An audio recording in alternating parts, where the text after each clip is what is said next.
Bienvenue sur ma chaîne Info Farah. Dans cette vidéo, je vais vous parler de la carte de séjour vie privée et familiale de l'époux de français qui vous autorise à séjourner en France et vous autorise à travailler. Votre employeur n'a pas demandé d'autorisation de travail.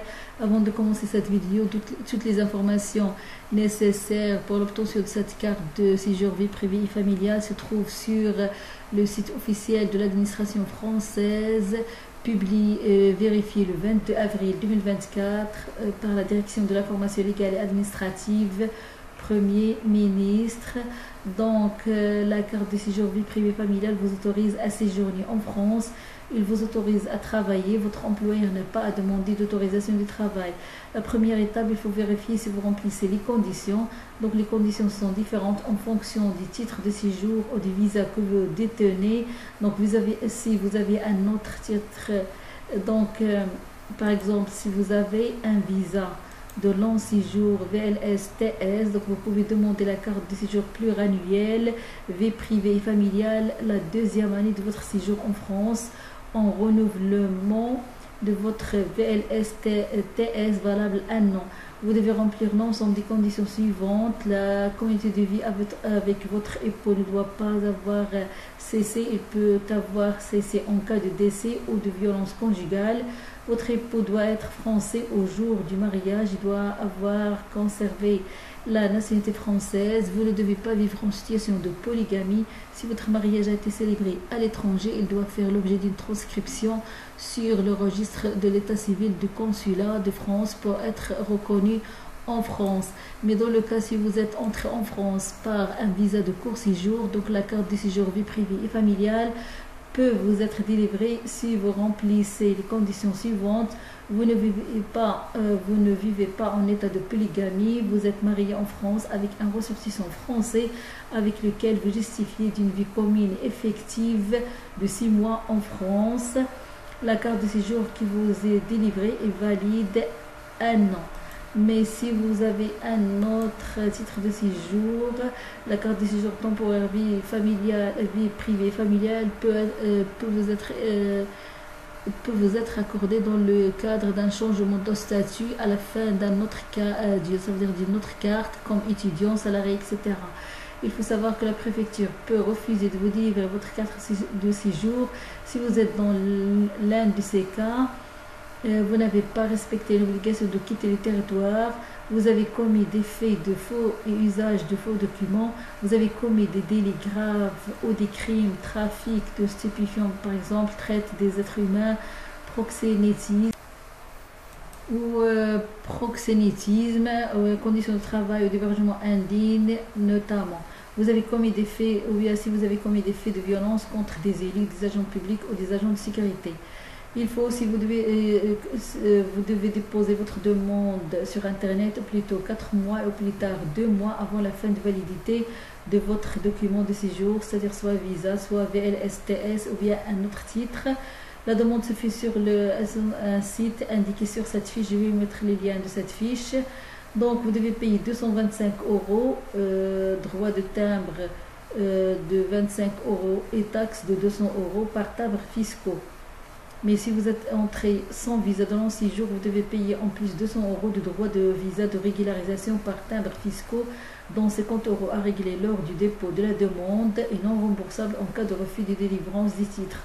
Vous devrez fournir un justificatif de paiement lors de la remise de la carte. Donc vous pouvez acheter le timbre fiscal soit sur Internet, soit dans un bureau de tabac.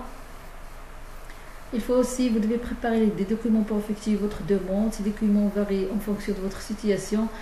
Pour faire votre demande par Internet, vous devez fournir sous forme numérique tous les documents justificatifs présentés ci-dessous. Ces documents doivent être lisibles, c'est-à-dire il y a des documents à fournir. Donc, pour le justificatif d'entrée régulière ou de séjour régulier en France, il faut copie de page de votre passeport comportant un visa plus le cachet d'entrée, ou bien copie du passeport comportant uniquement le cachet d'entrée, ou bien attestation de dispense de visa d'entrée si vous êtes dispensé, ou bien titre de séjour en cours de validité, ou bien déclaration sur l'honneur d'entrée régulière sur le territoire.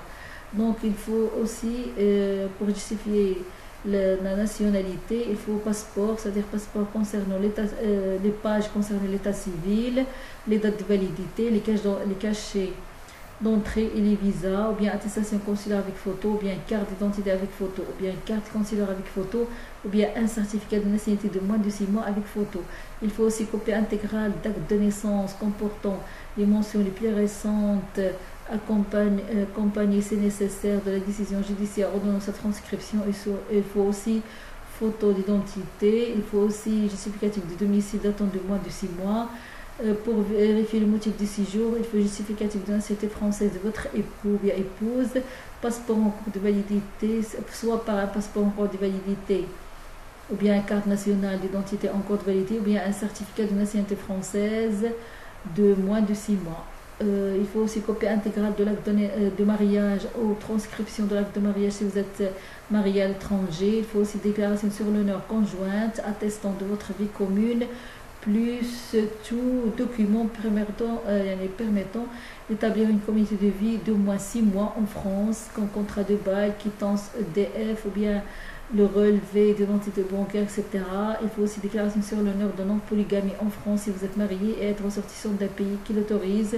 Si la vie commune a été rompue en raison d'un décès ou de violence conjugale ou familiale, il faut l'acte de décès ou bien dépôt de plainte ou bien jugement de divorce pour faute ou bien condamnation du conjoint pour violence. Il faut aussi justificatif de paiement du droit de timbre à remettre au moment de la remise du titre.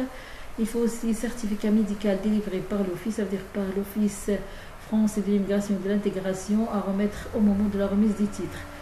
Donc, tous les actes d'état civil en langue étrangère doivent être obligatoirement accompagnés de leur traduction française, de leur traduction en français par un traducteur-interprète agréé. Dans certains cas, ces actes doivent également être légalisés ou bien apostillés, ça veut dire apostille ou légalisation par le consulat de France à l'étranger. Vous devez déposer votre demande sur Internet au plus tôt 4 mois et plus tard 2 mois avant la fin de validité de votre document de séjour, soit par le visa, soit le VLSTS ou bien un autre titre. Vous obtenez immédiatement lors du dépôt de votre demande de titre de séjour sur Internet une attestation dématérialisée de dépôt. Si votre demande est acceptée, vous êtes informé par la préfecture. Votre titre est disponible. La carte vous est remise par la préfecture ou la sous-préfecture de votre domicile. Dans la plupart des préfectures, vous devez prendre rendez-vous. Donc, vous aurez soit la carte de séjour temporaire qui est valable 1 an si vous êtes entré par un visa court séjour. Si vous êtes entré par un visa de long séjour, voilà un titre de séjour, ça veut dire VLSTS, vous aurez la carte de séjour pluriannuelle et qui est valable 2 ans.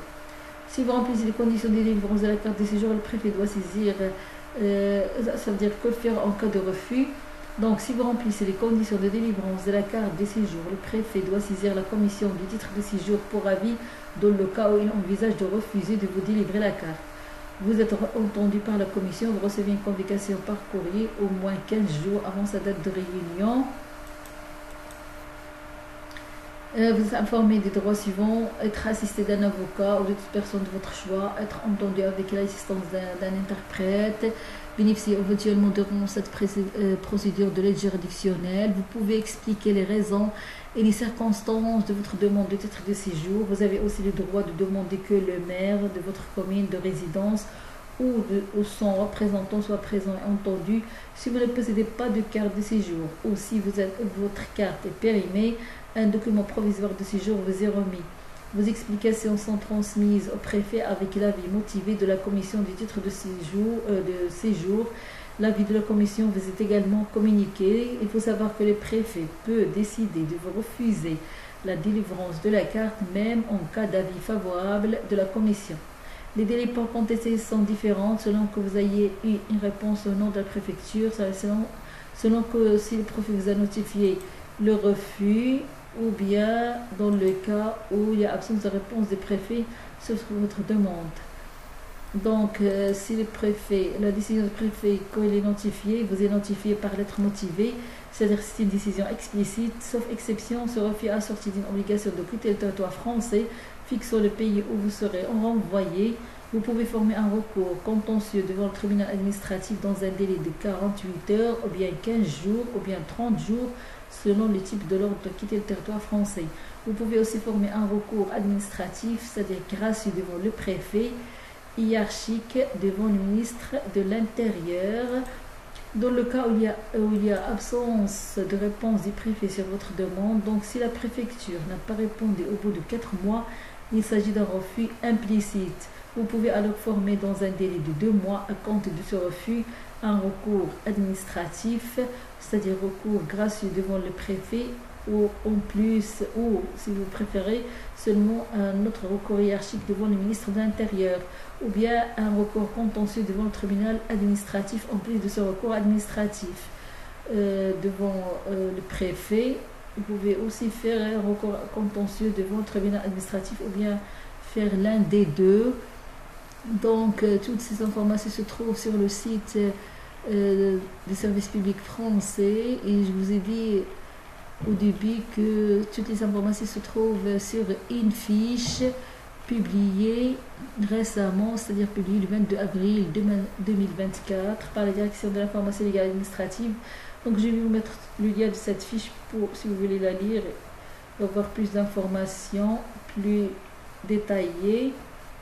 Donc, c'est